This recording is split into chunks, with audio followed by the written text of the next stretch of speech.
What does it take to build a life together when the entire world seems to be falling apart? That's exactly what we're going to dive into today. We're going back to the summer of 1942 to meet a pair of newlyweds, Betty and Fred, whose brand new beginning is happening right in the shadow of World War II. I love this quote. It really gets to the heart of things, doesn't it? It's saying the real magic wasn't some 4-day vacation. It was the messy, wonderful, day-to-day work of actually building a marriage, especially when there's so much chaos in the world around you. Okay, so let's set the scene. Our story kicks off right where their new life does. They're just coming back from a dreamy honeymoon in Laguna Beach, and they're headed to their very first home together in Chula Vista, California. And here's where it gets really interesting, because you've got this huge contrast, right? On one hand, you have all this incredible personal joy, a new marriage, a new home. But on the other, there's this massive global uncertainty hanging over everything.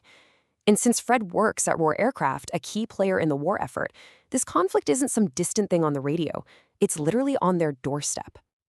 And this quote from Betty's dad, wow, it just perfectly sums up the thinking of the time. This isn't just a father being protective. It's the whole 1940s mindset in one sentence. You know, the man is the provider, and the woman is the one to be taken care of. Those were the rules. So that first weekend back is pretty much perfect, total domestic bliss. They're visiting family, shopping for groceries, just enjoying those simple moments of turning a house into a home. They really seem like a team right out of the gate. But, well, that honeymoon phase is about to hit a brick wall. Yep, because as soon as the real routine kicks in, an unexpected problem surfaces.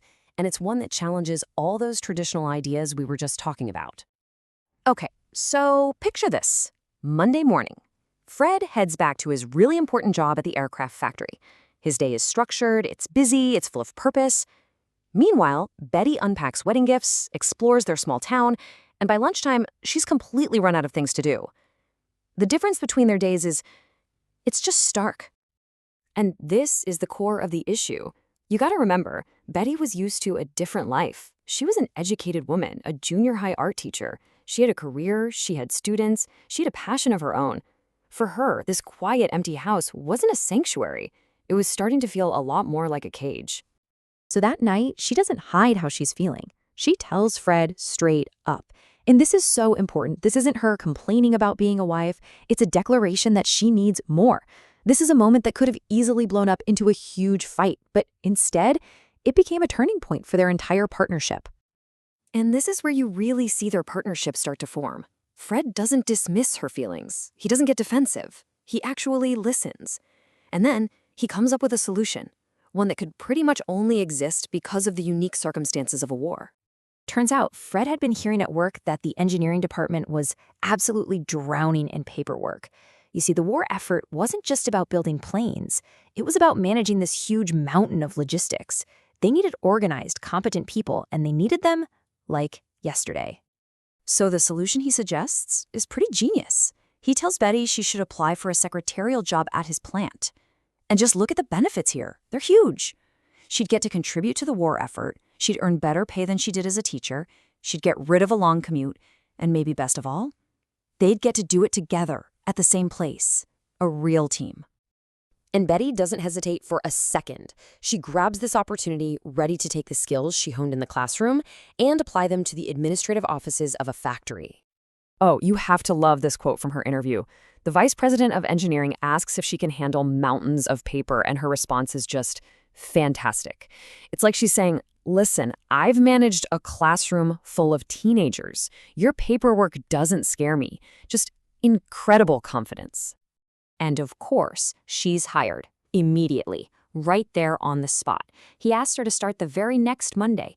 It just goes to show how desperate the company was for skilled workers, and it really speaks to how much Betty's competence just shined through.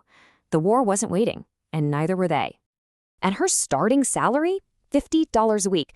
Now, that might not sound like a lot, but in 1942, that was significant income. In fact, it was more than she made as a teacher.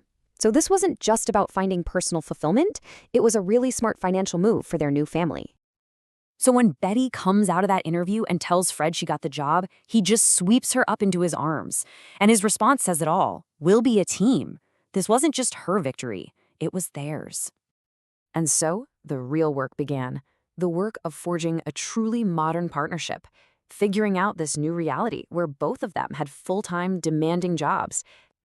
And what's so interesting is just how practical they were about it. They immediately set up new rules for their partnership. Cooking big meals on Sundays to last the week, sharing chores like laundry, making sure to make up after arguments, and turning that daily drive to work into their special time together. This was basically a blueprint for a modern, dual-income household decades ahead of its time. So what they ended up creating was something really progressive for their era. This is a perfect example of how an external crisis, in this case the war, can actually speed up social change inside a single family, forcing them to rethink traditional roles out of sheer necessity and, well, love. I mean, this timeline really drives home how fast all this happened. In just 10 days, they went from that newlywed bliss to a marital crisis to finding a solution and launching a completely new life. By September, they weren't just married, they were a true, functioning partnership. And this is the beautiful outcome of it all. Betty completely redefined what being a wife meant for her, finding fulfillment in her marriage and her work. And Fred, he discovered that home wasn't just a physical place. For him, home was the partnership he was building with her. So, we end with this question for you to think about. Betty and Fred's story is such a powerful reminder that history isn't just something that happens to us. How we respond to it, how we navigate it, that's so often shaped by the partnerships we build. They show us how immense challenges can actually become opportunities to grow if we face them together.